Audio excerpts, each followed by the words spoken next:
Good morning. Wow, what a meaningful way to start our time together. We extend our sincere thanks to Red Sky and the Big Drum for getting us started in a good way this morning. Let's give them a round of applause.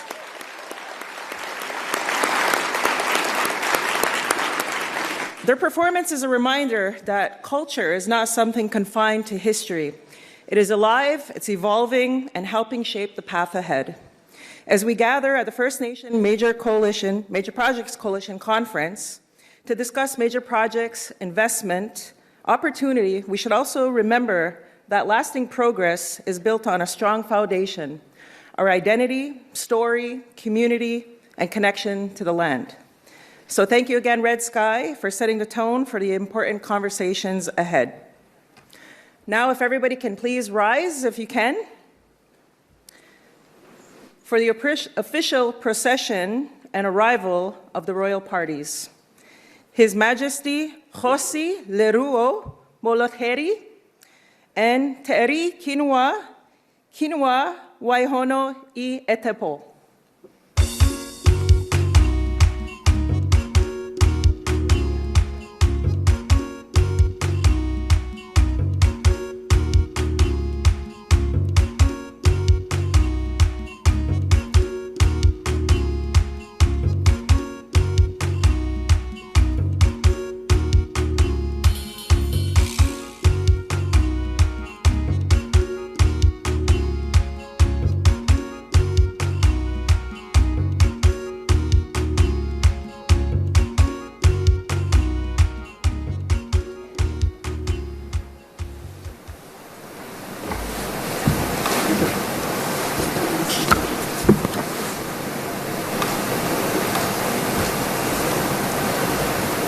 Her Majesty.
Beautiful.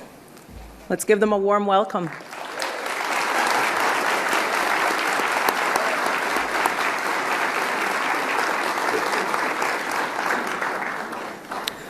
So what kunurado ze wagwegu gasanahawe sky dear yujats ganawage ni duwageni wagatahuni ni wagitaroda. Good morning, my name is Gasanahawe Sky Deer. I come from Ganawage, Ganyagahaga territory, which is just outside of Montreal. Wolf Clan, I'm the former Grand Chief of my community. I served in leadership for 15 years. I now have my own consulting company, Sky Deer Consulting. I work for Dable Advisory Consulting Services. I know my team is here somewhere. And it's such an honor to be here, to be a co-host along with Jake for the 9th Annual First Nation Major Projects Coalition Conference. So welcome, everybody.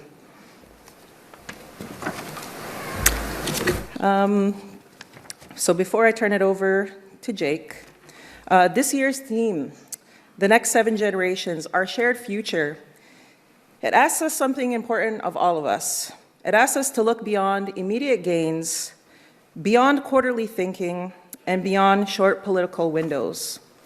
It asks us to think longer, act more responsibly, and build in ways that honor both our ancestors and those who will inherit what we're going to do here today. Thank you. Good morning, everyone. Extra good morning for those of us who are up at 5 a.m. My name is Jake Sinclair. I am from George Gordon First Nation. It's a real privilege to be here with you all, especially to share the stage with you, Gus. Aside from being your co-host over the next few days, I am also the CEO of Cowsas Ventures, the economic development arm for Cowsas First Nation, located in Treaty 4. Over the next 2 days, this room will bring together First Nations, industry, governments, investors, and leaders from around the world. That matters because the choices we make about energy, mining, infrastructure, and finance are no longer just commercial decisions. They are decisions about governance, stewardship, and whether future generations inherit stronger nations, stronger communities, and stronger country. The principle of 7 generations is a core discipline. It asks whether the decisions we make now will leave our people stronger, our lands healthier, and our economies more secure long after we are gone. Over the next 2 days, we will hear from people who are wrestling seriously with those questions and in many cases already answering them through ownership, partnership, and institution building. This conference has become one of the most important places in the country for those types of conversations. So thank you for being here. Thank you for bringing your time, your experience, and your ambitions to this gathering. Let us begin in a good way. We are gathered in the territory of the Mississaugas of Credit First Nation.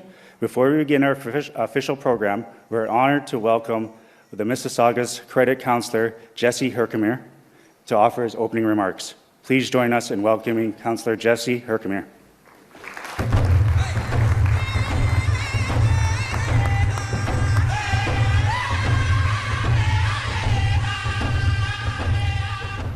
Miigwech.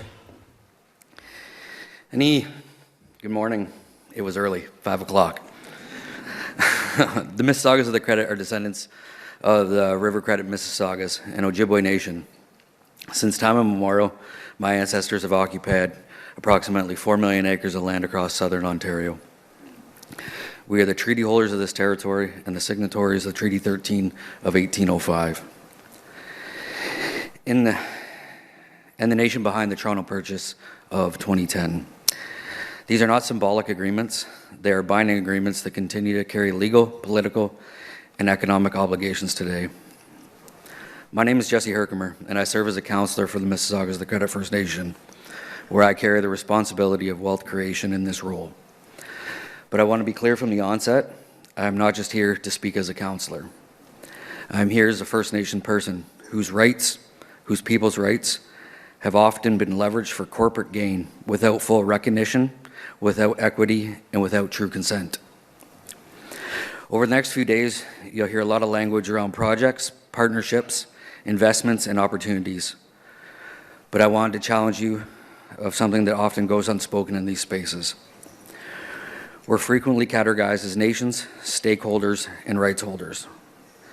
While those terms carry legal and political weight, they can also create distance. They can separate away from reality and the people and individuals and families and communities whose lives are directly tied to the outcomes of these decisions.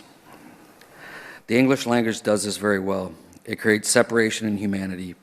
Beef instead of cow, veal instead of calf, poultry instead of chicken. Indigenous, Aboriginal, Indian, savage instead of people. That distancing makes it easy for these decisions that impact us without fully feeling the weight of these decisions. So as we move forward through these decisions, I ask that we ground ourselves in something real. Beyond every agreement, every project, every corridor, every megawatt, every tone, we are the people. There are nations, yes, but we are also individuals whose rights, lands, and futures are directly affected. I'm here to ensure that that perspective is not lost. As we gather here at the 9th Annual First Nations Major Projects Coalition in Toronto, it must be understood that major projects do not occur on empty land. They occur on treaty lands, with the jurisdiction of First Nations people. Economic development must move forward in a way that reflects true partnerships, respects treaty obligations, and ensures that First Nations are not treated as stakeholders, but recognized as rights holders and decision makers. The Mississaugas of the Credit First Nation have always been a welcoming nation. We acknowledge other First Nations who continue to hold relationships within our territory, and we have long made space for others to work and live. But let's also equally be clear. The prosperity of this region is built on these agreements, and those agreements are to be honored in practice, not just words. On behalf of the Mississaugas of the Credit First Nation, I welcome you to this territory, and I encourage all of you to move beyond acknowledgement into action by advancing projects and decisions that respect our rights, uphold our treaties, and contribute to the shared and equitable prosperity of our people. Miigwech.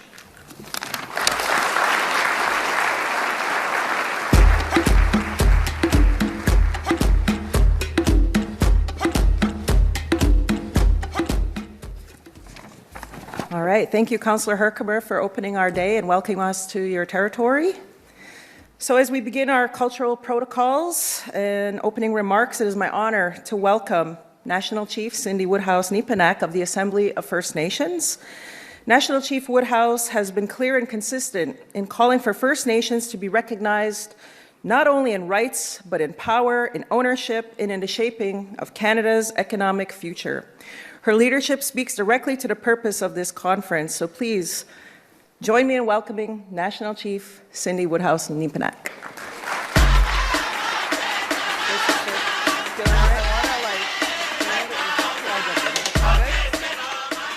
Anin buju apachika chinendam akanakabi jayanoma nungum. What a beautiful day. Thank you, Cherish. Beautiful day to be here, and beautiful day to be here with each and every one of you. I too want to give love to everybody in the room that was up at 5:30 this morning. I had to walk from the top floor to the bottom, and I said to my husband this morning, I have muscles I didn't know I had. But I want to thank you for the introduction. I want to thank and recognize the prayers that were done this morning, the knowledge keepers, the chiefs, councils in the room, Minister, nice to see you, our king and queen that are here. What a beautiful, it's so beautiful to have you both here. Miigwech on behalf of all First Nations in this country that you'll be here with us this week. Thank you. I also want to thank the drummers and the dancers, the ceremonial items in this room. It's an honor to be here on behalf of the Assembly of First Nations. Councillor, thank you for welcoming us and acknowledging the territory of the Mississaugas of the Credit First Nation. Thank you for allowing us to be on your land. We want to start by lifting up the First Nations Major Projects Coalition, Mark, Charlene, and all the chiefs that are part of it in the First Nations communities. It's growing, and it's growing fast, and your entire team. So I lift you up in a good way. Every time we hear Mark talk about the organization starting and to see how far that this place has come, it's so inspiring to see. We also lift up former Chief Charlene Gale for her leadership and her inspiration. I want to thank you as well. I can, some days being National Chief, it's good. Other days it's not. And you can thank Charlene for that because she was my nominator. Thanks to her and so many others. I just want to also, some history happened last week. We now have 170 First Nations women leading their communities as chiefs in their nations from coast to coast to coast.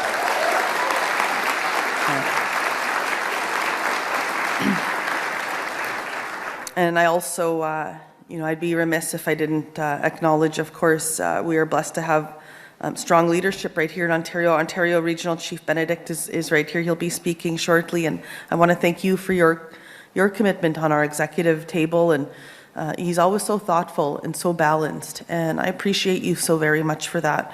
We lift up, of course, all the Ontario chiefs that fight so hard to protect their rights, from clean water and safety in communities to their leadership on child welfare.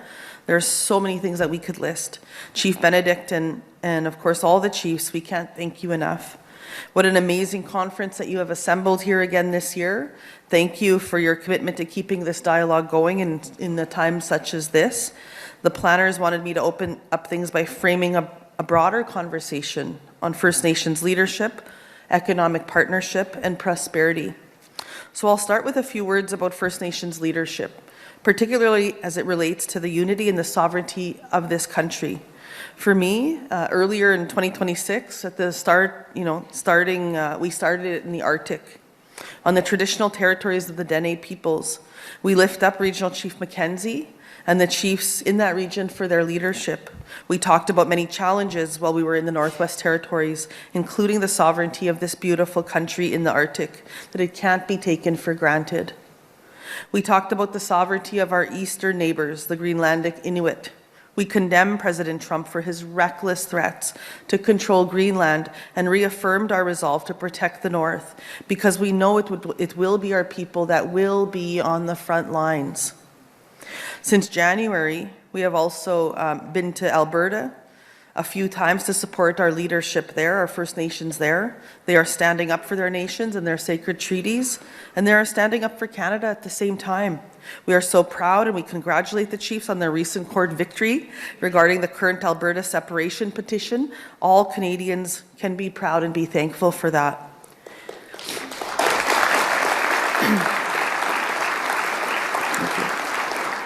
At our February Natural Resources Summit in Calgary, we talked about the prospects of a referendum on Alberta separation because the Prime Minister encouraged us to name reality. The truth is that even if we do everything right together, an Alberta separation referendum fueled by misinformation and foreign interference creates the risk of a Canadian rupture. The Alberta government has no right to interfere with First Nations treaties, even indirectly or by passing the buck to a citizen referendum. Any proposal to separate Alberta from Canada is fundamentally illegitimate and unconstitutional without the explicit, prior, informed, and collective consent of the First Nations whose lands and rights predate the formation of the province and of Canada. So this is a time that we should be bonding together, thinking about how we are going to unite as a nation, not separating as a province here and there. This is why we're all here today, of course, to build together, to beat Trump and not join him. We need to call it what it is, because Canada is traditional First Nations territory.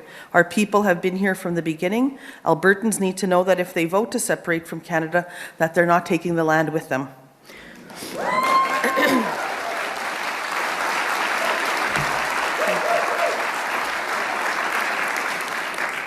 Another example,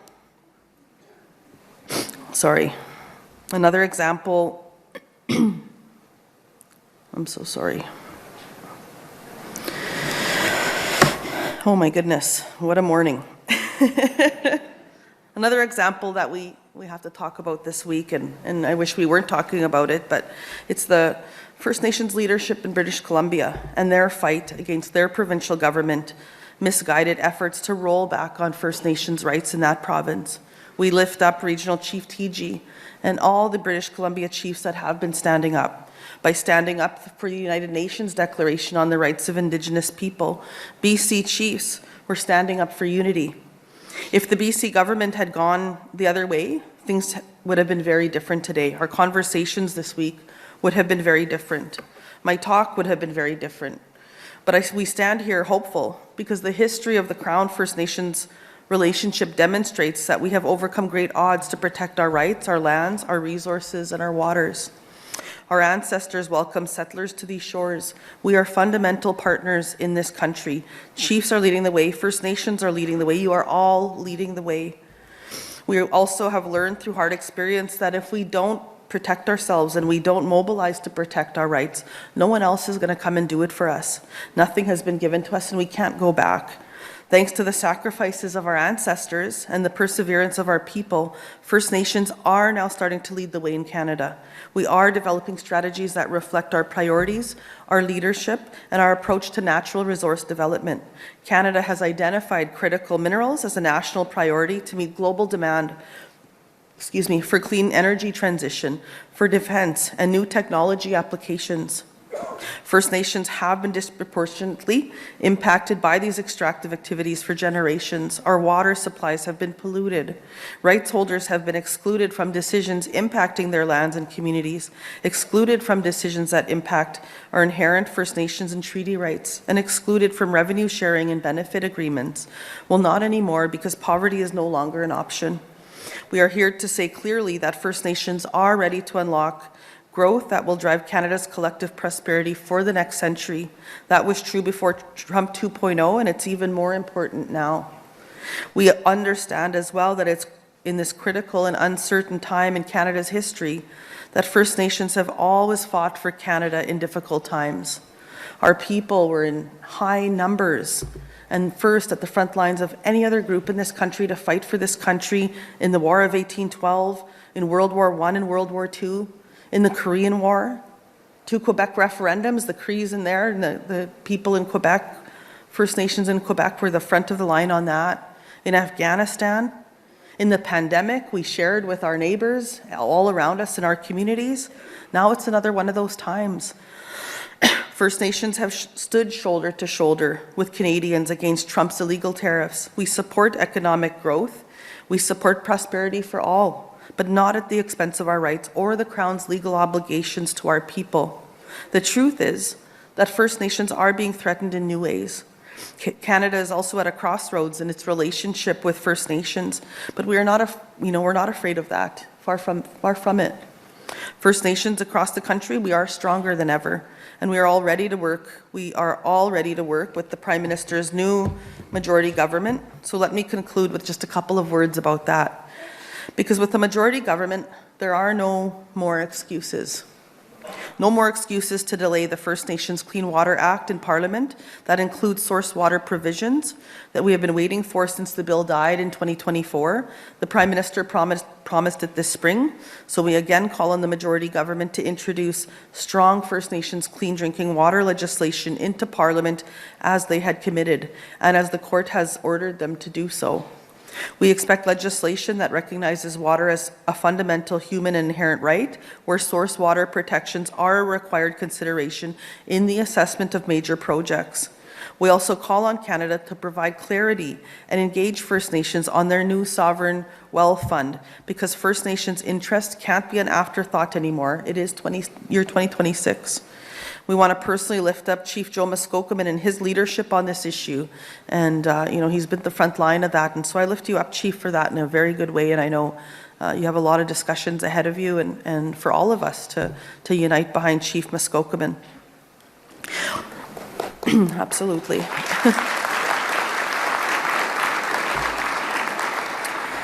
We want to work with federal majority government and provinces to finally start to address the socioeconomic gaps that continue to hold Canada's full potential.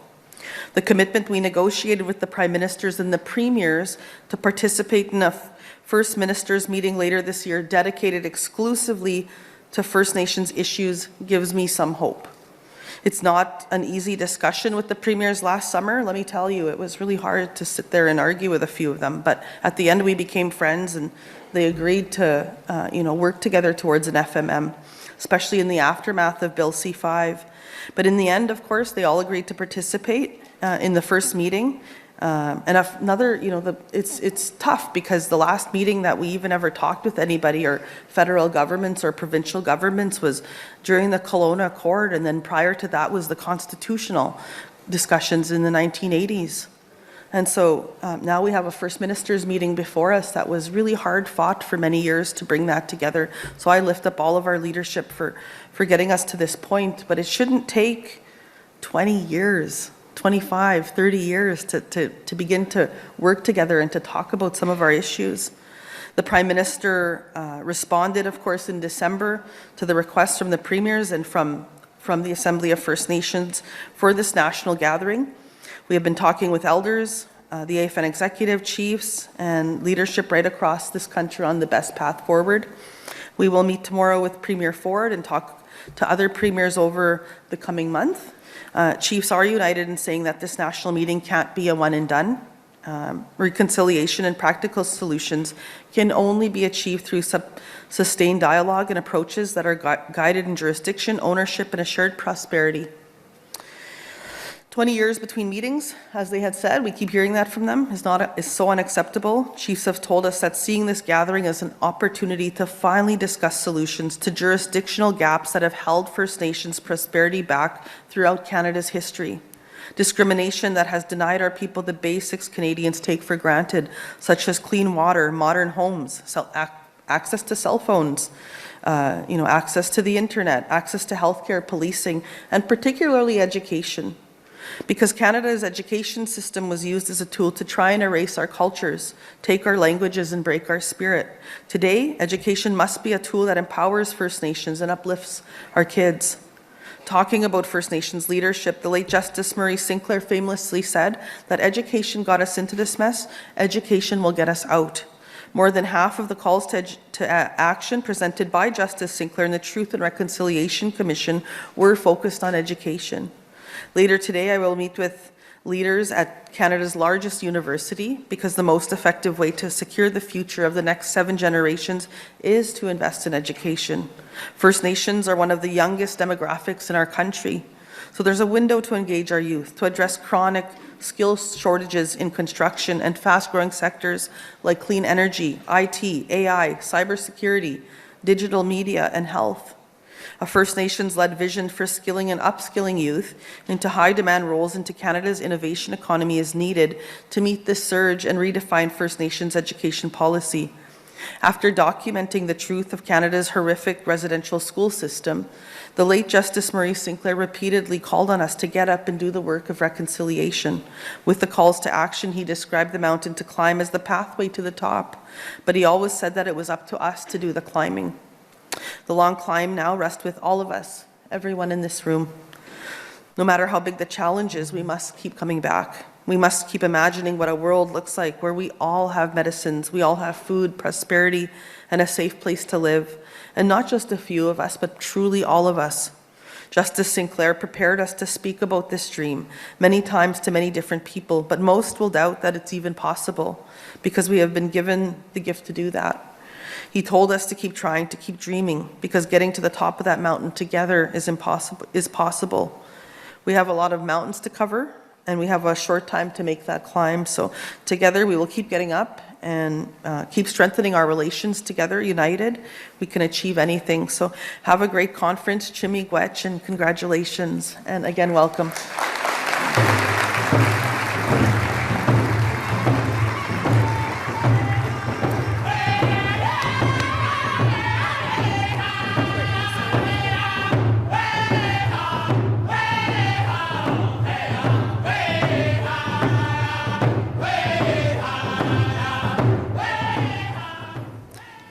Thank you, National Chief Woodhouse. It is now my pleasure to welcome Ontario Regional Chief Abram Benedict. Chief Benedict brings many years of leadership experience at the community, regional, and provincial levels. He has served as National Ground Chief of Agwe Zasni. I apologize in advance for that. And now as District Chief and leader as elected by 134 First Nations and the Chiefs of Ontario. His work now reflects the kind of leadership this moment requires. Steadied, principled, and focused on making sure First Nations are partnered on the outset of projects and policy, and not just simply responding to the decisions made elsewhere and made by other people. Please join me in welcoming Ontario Regional Chief Abram Benedict.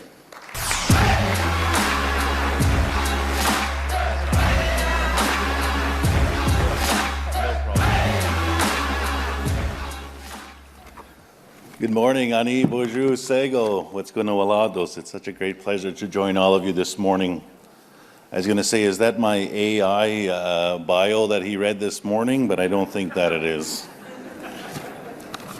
And I also will say that as many of you this morning were either going down 2 or 3 flights of stairs, I was enjoying my sleep at another hotel. And but I can definitely sympathize with you. I have, as our moderator mentioned, have been in a leadership role for a number of years, leading my community of Akwesasne, and with that sacrifice also comes being in many hotels, and I've had my fair share of fire alarms going off at very odd hours of the night. One makes you wonder what the heck is going on, and I definitely have done 20 floors downwards, and as same as our national chief have thought, where the heck do these muscles come from? I didn't know that these sort of things, and it's actually a lot more work going down than it is going up, if you can understand that. So I want to thank the drum in this morning, our dancers, for welcoming us to the territory here, councillor from from the Credit First Nation, as well as our councillors, representative here of Six Nations and Grand River, our national chief who graciously has shared some remarks and words with us, and a shout out to myself as well. It's a great, and I didn't ask her to do that, just so you know. That was not, that may have been AI generated, I'm not actually sure, but as part of my role as the Ontario Regional Chief supporting the 133 First Nations across this incredible region that we have, I also have the great pleasure of working with the National Chief at the national executive level and regional chiefs across from this country supporting our mandates in our regions in what is quite a unique, different time in which we are in. And so last year I had a great opportunity to welcome you here in the territory and share some remarks about the work that we do at the Chiefs of Ontario, but also the importance of working together, and I know our National Chief has talked a bit about that. And it still continues to be a priority of mine about relationship building, how extremely important that is. And then through the role that I have in supporting our chiefs in this region, as well as at the national level, I share lots of remarks about who I am, what we do at the Chiefs of Ontario. And something that always resonates with me is about relationship building, how extremely important that is. Lots of opponents reach out to me to talk about what that means, and when we talk about now in the era that we're in, about large project development, about securing the Canadian economy, ensuring that we're doing our part. And one thing that I call upon all industries is to continue to push and build that relationship. There may not be a project now, or there may be not an initiative now, but there will be later on. There's nothing more difficult for a leader in our communities that is struggling with many of the day-to-day issues in our nations, from clean drinking water to overcrowding, mental health issues, and then out comes, a proponent out of nowhere, wants to talk about opportunity. I could tell you that all of our chiefs want to talk about opportunity, but also those issues that they're charged with and safeguarding their community, ensuring the needs are met, but also ensuring the jurisdiction and sovereignty of our nations is protected. Extremely important. Talked about that last year and what that means. The inherent jurisdiction of our nations, of our communities. We have laws, customs, and traditions that will align with project development, that will align with industry, that will align with economic development if done in the right way. And that's extremely important. There is no reason why industry, developers, investors can't build those relationships now. Understand why those teachings are so important. Understand why the community's leadership can be frustrated at times. Because there's a lot of pressures that happen. Every time I come into a room with our leadership, and I acknowledge all of our leadership in this room today and the hard work that they do, and I'll acknowledge them today, that the pressures are great. I spent 18 years of my political career supporting my nation. It's very difficult to come out into these forums. It's very difficult to talk about prosperity when the issues continue to be real. But it doesn't mean that it's impossible. And that's why relationship building is so extremely important. Understanding our community's jurisdiction and what that means, not from a colonial perspective, but from our people's perspective, from a traditional perspective, from our sacred teachings, and why this logo is so important. The earth, the water, the sacred responsibilities that our people have to everything, all beings, all creations. Just recently, I participated in a lobby in Ottawa around Indian Residential School, ensuring the government supports, implements the Murray Report. Gave me an opportunity again to talk with some survivors. And again, just listening to them. They talked about why one of the survivors was also a veteran. Always resonates with me. The survivor who's a veteran said, "We lost our land once, we're not going to lose it again." But that doesn't mean that it's impossible to find ways that align with our priorities, but also to bring about prosperity to our communities. Not a single leader in this room doesn't want jobs for their nation. Not a single leader in this room doesn't want to contribute to the sovereignty of Canada.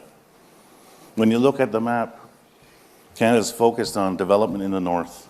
If it were not for the First Nations in the northern parts of this country, what is that? When you occupy land, is that about sovereignty? That's about protection of what's yours. The colonial government's done that to our people. Well, they're not occupying, it must be ours. Is that a doctrine? Who has been securing the north?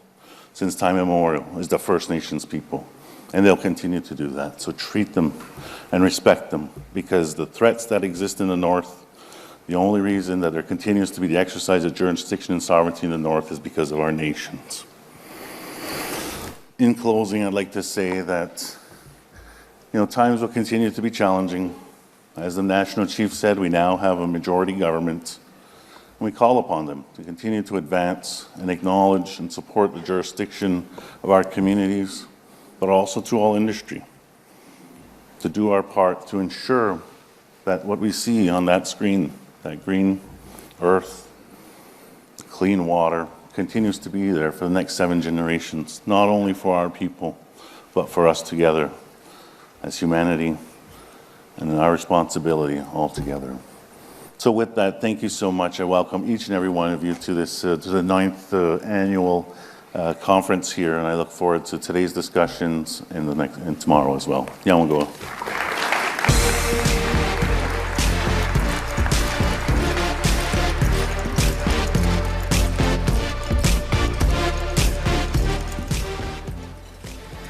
Yawa Regional Chief Benedict, talking about relationship building. My fellow brother from the Mohawk Nation, Ganyet Gahaga, and Cindy Woodhouse Nepinak. We've known each other for many years in the political realm, my time being chief and at the AFN, and the continued work that you do. So I lift the both of you up as well, and thank you for the work that you do for our nations.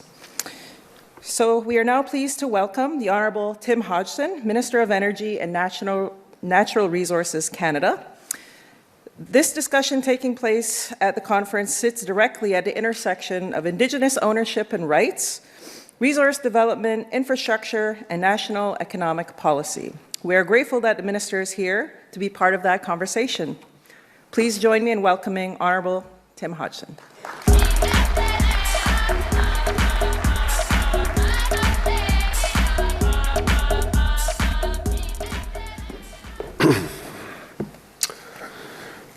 Bonjour tout le monde. Good morning, everyone.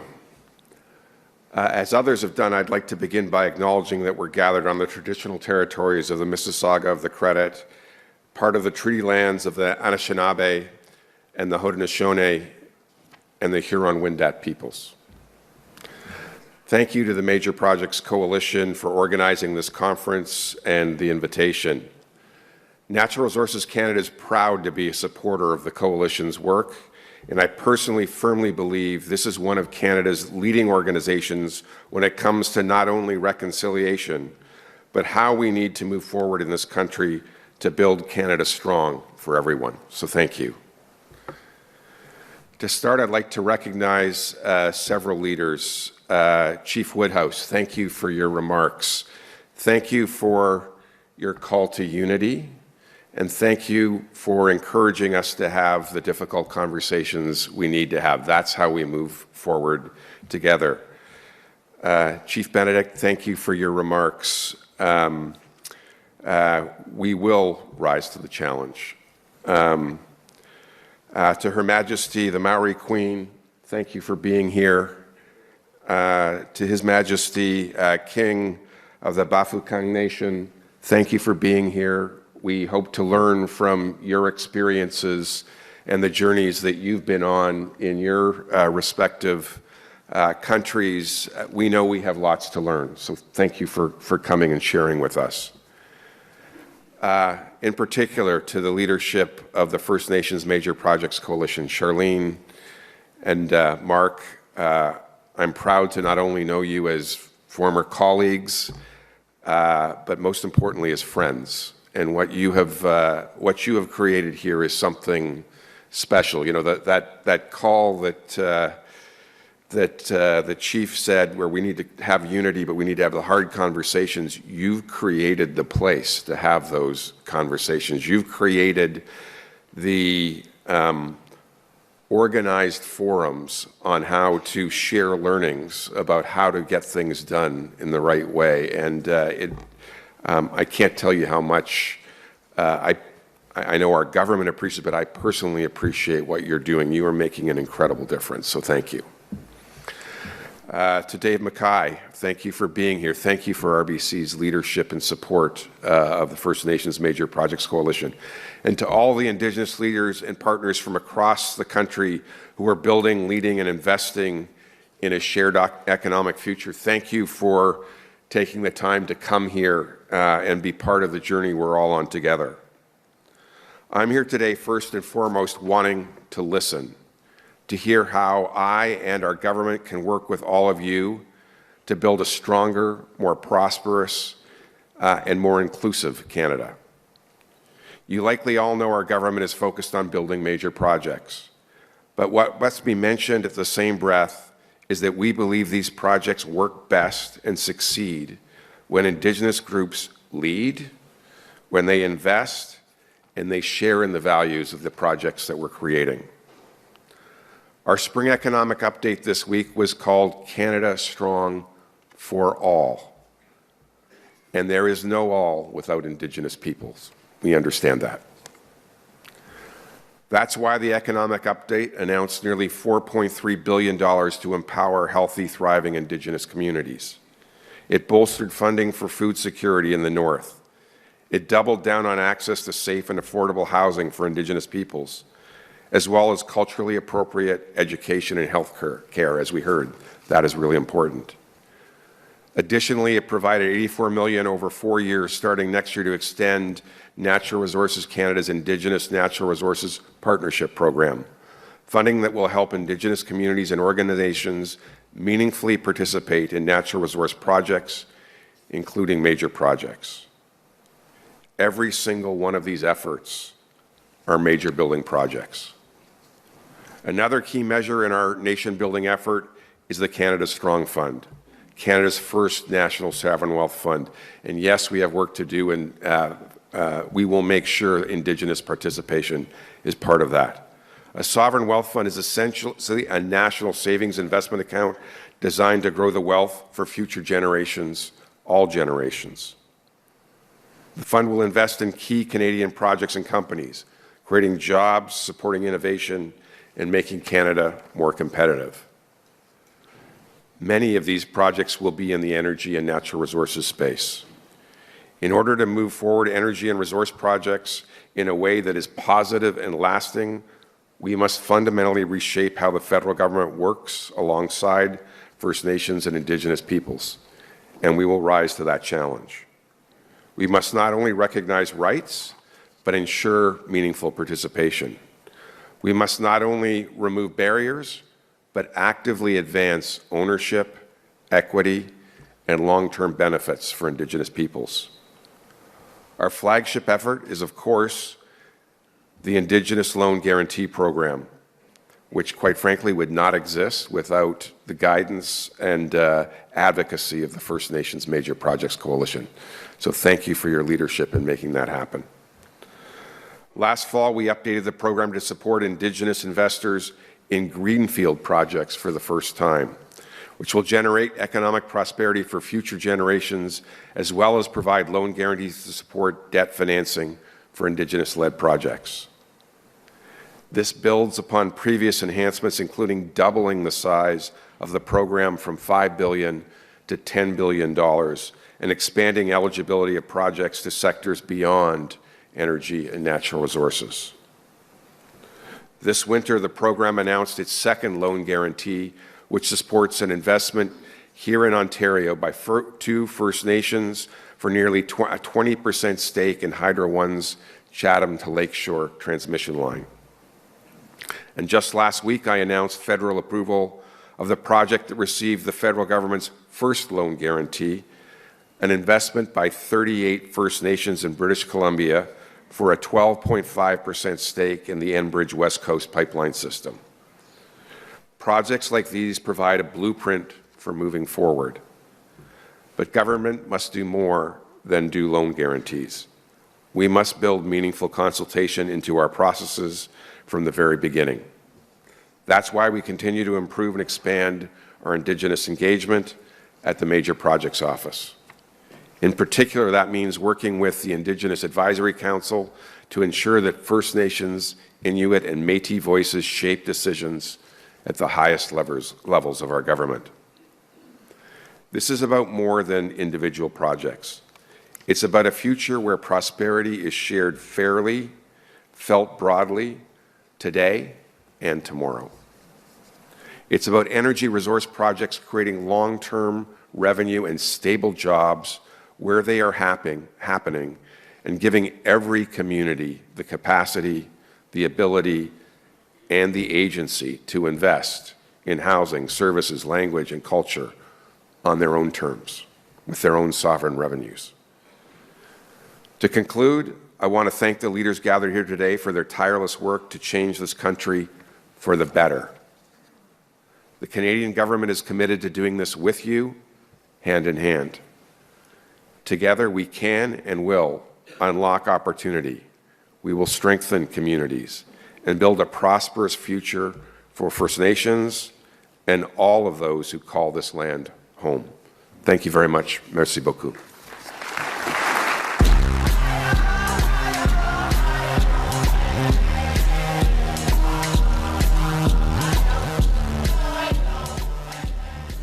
Thank you, Minister Hodgson. For those who are just strolling in, we have lots of seating over here, so I don't know if I see a lot of people standing in the back there, so there's lots of seating over here. We're now pleased to welcome a representative from our 2026 title sponsor, RBC. I would like to also take this time to thank RBC for their sponsorship and continued support. RBC has been a consistent and generous supporter of the FNMPC and a broader shift toward Indigenous economic leadership in Canada. That support matters because it helps turn important ideas into practical opportunities. Please welcome me in joining. Please join me in welcoming Dave Mackay, the President and CEO of RBC.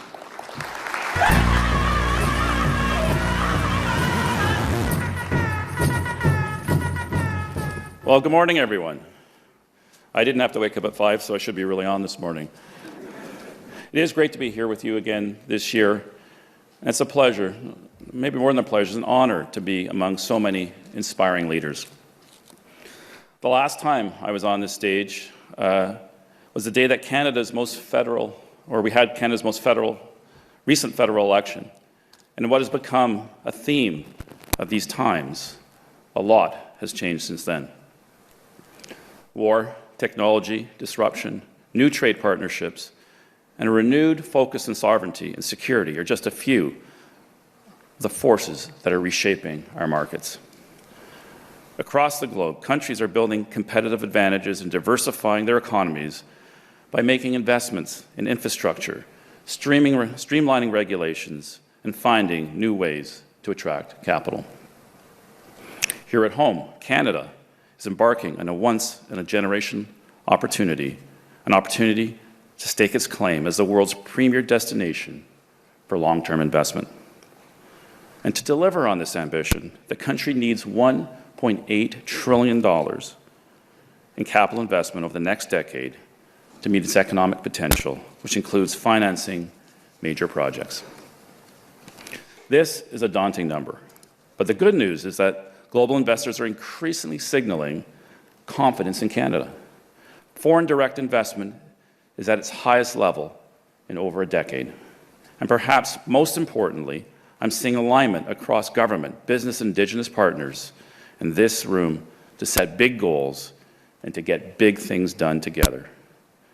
In the last 12 months alone, Canada signed 20 trade deals, with the federal government setting a $300 billion goal for new, non-U.S. trade over the next decade.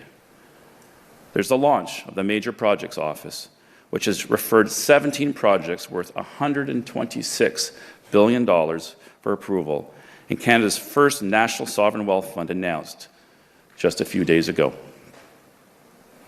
We've also seen progress with loan guarantees, the loan guarantee programs, which have grown to represent more than $17 billion in combined authority to support Indigenous equity participation. With most major projects on or next to Indigenous lands, it's critical that Indigenous partnerships is at the heart of this process. Our shared prosperity depends on it. One important way to do this is by improving the loan guarantee programs. Loan guarantees are a key tool for unlocking the multi-generational economic prosperity that these major projects can bring to Indigenous communities. And so far, Canada's Indigenous loan guarantee programs have totaled $1.8 billion across 26 deals. While this is a good start, it does point to structural barriers that, if left unaddressed, will limit Canada's ability to build at the scale this moment demands. A new RBC Thought Leadership report lists 5 challenges that need to be addressed for the next generation of major projects. These include structural gaps in reach, scale, geography, equity, and in banking.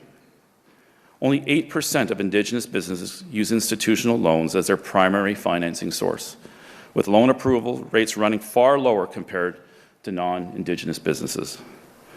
And banks are not yet fully recognizing the strength of the federal and provincial guarantees and the rates they offer to Indigenous borrowers.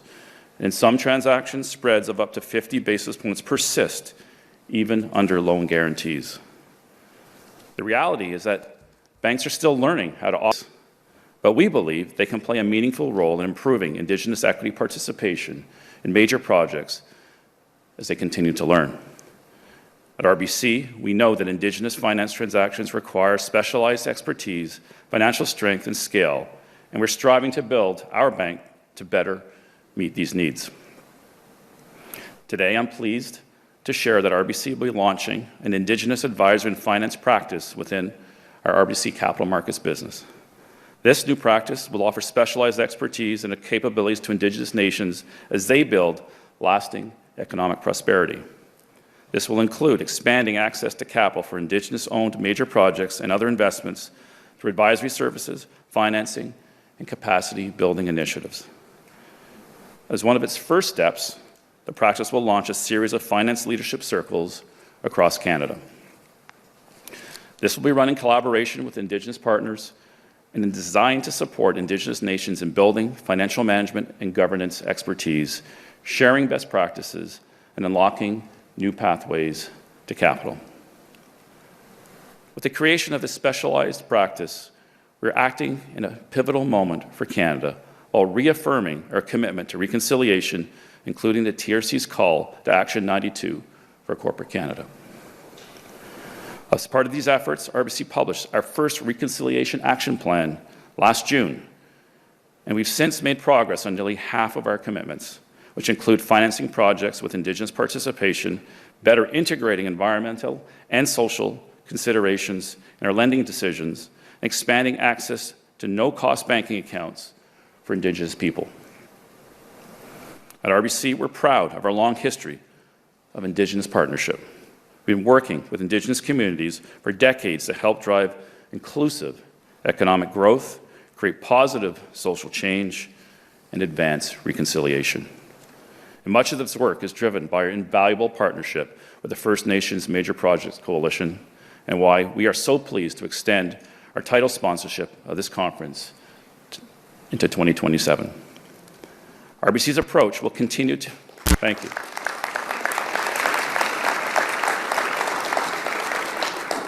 Our approach will continue to be grounded in the understanding that long-term Indigenous prosperity is at the heart of a growing economy and a thriving society for Canada.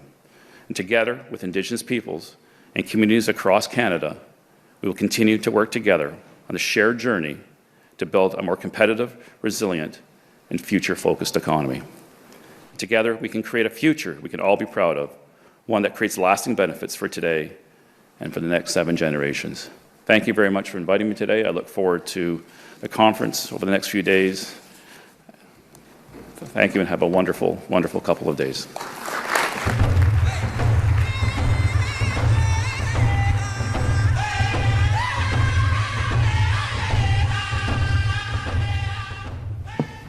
Wonderful. Nyawa. Thank you, Mr. Mackay, and thanks again to RBC for sponsoring this year's conference and for the announcement for next year as well. Thank you. It is now my honor to introduce a leader whose work has helped define what this organization has become. And she consistently reminds me, once a chief, always a chief. So in that spirit, Chief Charlene Gale of Fort Nelson First Nation has guided the FNMPC with clarity, determination, a deep commitment to the long game. Under her leadership, this coalition has grown in size, in credibility, and in impact. She understands that building wealth for future generations is not just about closing one deal or advancing one project. It is about building the structures, the relationships, and confidence that allows nations to lead on their own terms over time. Please join me in welcoming Chief Charlene Gale, Executive Chair of the Board of Directors of the First Nation Major Projects Coalition. Hi, girl.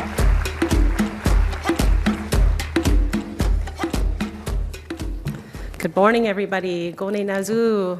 And I'd just like to thank you, David. Once again, we're very proud to have RBC as our title sponsor, and again for next year. So, masicho. Hi. So, how is everyone? Good morning.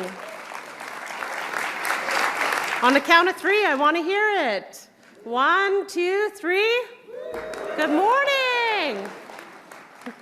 So welcome, everyone. Welcome to the First Nation Major Projects Coalition 9th Annual Conference, The Next 7 Generations, Our Shared Future. Something that is very near and dear to my heart, and this is why we do the work that we do today, is for the next 7 generations. I would like to say I'm so proud to see elders, youth, chiefs, other distinguished leaders, and kings and queens. So it's very nice to be up here today, and I'm very honored. So first, I would like to acknowledge with sincere gratitude for the original stewards of this land which we gather today, and thank you to Councillor Herkimer for welcoming us here today. We are honored to be guests on the traditional territory and treaty lands of the Mississauga of the Credits, the Michi-Sagic, Anishinaabeg, Chippewa, the Haudenosaunee, and the Wendat people, and their ancestors. Today, I had the honor to work with 2 elders today and bless this room with traditional diamond willow from my territory. So they are with us here today. And like I said, we're really excited to be here in Toronto again. So this is our 3rd time hosting our conference here in Toronto. And I could already feel the energy in the room this morning. It was really nice to see people connecting as they gathered into the lobby yesterday. And I'm really excited to meet some new people and some new faces. So if you have time or if you just see me in the hallway, please just come say hi. I'd also like to acknowledge and respectfully recognize Her Majesty, Tia Nuki Nui. Thank you for having us. And His Royal Highness, Kosi Liril, thank you for having us, or thank you for joining us. We are deeply honored by your presence, and we sincerely thank you guys for traveling so far to be with us. Like I said, let's get that energy going. Come on. I cannot wait. It's going to be a very, very exciting 2 days. But with everything happening in the world right now, the need to work together has never been greater. We must take steps to strengthen our economy and diversify our trading relationships. We need to build resilience and a future-focused partnerships. As partners and leaders, Indigenous right holders will be critical to our country's success. Seeing all of you here today gives me hope that we're going to meet that moment together. And that brings me to the principle and the heart of this conference and our theme that feels especially fitting at this moment, the Indigenous practices of thinking 7 generations ahead. It really challenges us to look beyond short-term results and consider the long-term impact of the decisions that we are going to make today. Future generations aren't abstract. They are our children. They are our grandchildren, and they are the ones that have not been born yet today. They will have to live with the choices that we make. So let's make good choices together as we move forward. Our responsibility is not just to participate in the economy, but to help shape it. So those that are yet to come are stronger, more self-determined, and deeply connected to their lands, their cultures, their languages, and opportunities. And that means building projects the right way. ensuring that the environment is protected, our people can continue to hunt, fish, and trap, and that we honor and spirit and care for the spirit of the land that sustains us.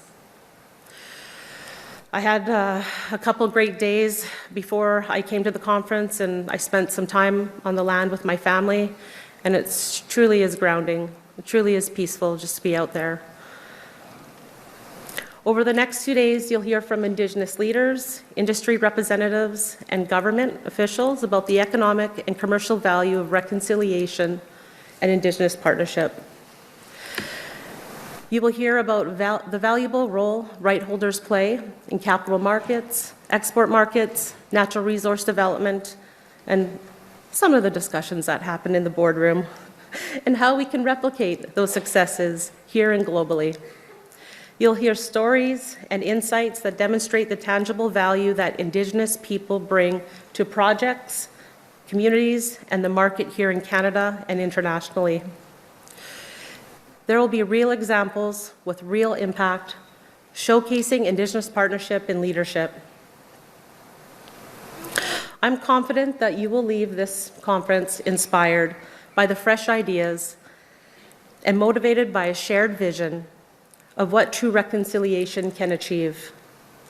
Please take full advantage of these 2 days. The FNMPC is really proud to bring you all together, our member First Nations and Indigenous experts, alongside industry, government, NGOs, and academics. I really ask you just take this time to connect, get to know each other, talk about what really matters to you. And before I turn it over to our co-hosts, I want to thank our CEO, Mark Podlasly. This conference reflects his vision and leadership and his deep commitment to our member nations. I also want to thank my entire FNMPC team and everyone that works behind the scenes, because it takes tremendous work to make this conference happen and make it a success. So with that, let's give them a round of applause and let's have an amazing 2 days. Thank you. Merci.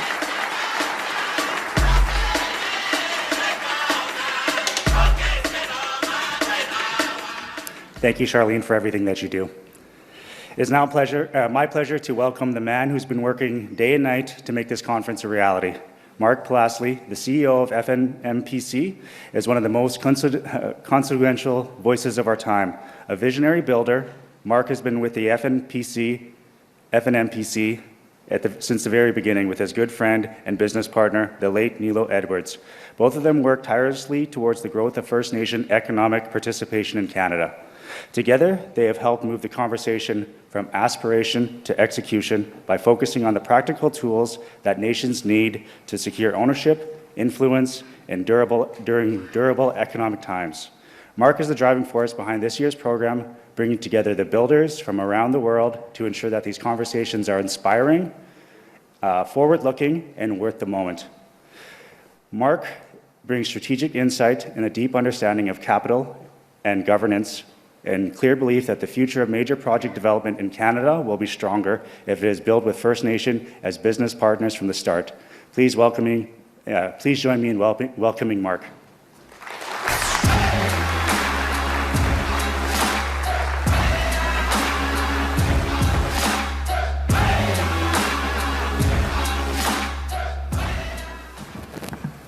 Good morning. My ancestral name is Tatsha, and my given name is Mark Podlasly. I am Mitlakatam from the Cooks Ferry Indian Band in central British Columbia. There are nearly 2,000 of us in this room today. First Nations leaders, corporate executives, investors, and senior officials from governments across Canada internationally. This is not a small thing. 9 years ago, our first conference, drew a fraction of this number. There were 50 of us in a roadside motel in Terrace, British Columbia. This is a far cry from that roadside hotel. This growth tells a story, the conversation about Indigenous-led development that has moved from the margins to the center of how this country does business. We chose this year's theme carefully. The law of 7 generations is not a slogan. It is a concept that our ancestors lived by. The idea that every decision we should account for, we must think of the impact 7 generations or roughly 150 years forward. and let's be honest about the moment we're in. Every person in this room, Indigenous and non-Indigenous alike, is navigating new geopolitical, trade, environmental, and technology pressures that are reshaping what it means to be Canadian. Tariff wars, supply chain upheaval, climate deadlines that will not wait for politics to catch up. We are finding our footing in this new reality. That kind of uncertainty can paralyze or it can focus the mind. The law of 7 generation calls us to focus. Each year, this conference showcases the strongest examples of Indigenous corporate partnerships in Canada. This, we have learned, is something that our Indigenous relatives in Africa and New Zealand and South America and elsewhere in the world are walking similar paths. They have negotiated benefit sharing agreements, built Indigenous-owned enterprises, and fought for environmental protections on their own terms. This experience sharpens ours.